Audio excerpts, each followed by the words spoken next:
আসসালামু আলাইকুম দেশবাসী, আমি ভালো আছি। মানুষ কিন্তু আমি লাগিয়েছি মানুষত্বর ফাঁসি। ফিলিস্তিনে মরছে হাজার হাজার শিশু, তাদেরকে নিয়ে আমি বলতে চাই কিছু। চারিদিকের বাতাসে মৃত্যুর ঘ্রাণ, কেমনে শুয়ে থাকে ঘরে, নাই কি একটু জ্ঞান?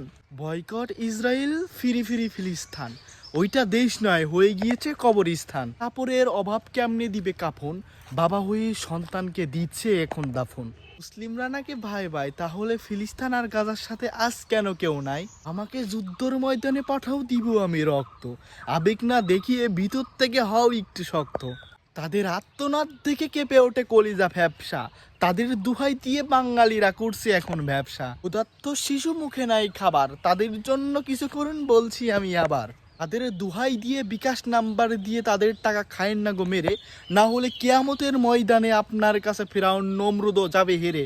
মুসলিমদের প্রতি এত অন্যায় অবিচার কেন করছেন না প্রতিবাদ? একবার ভেবে দেখেছেন মৃত্যুর পরে কি দিবেন জবাব?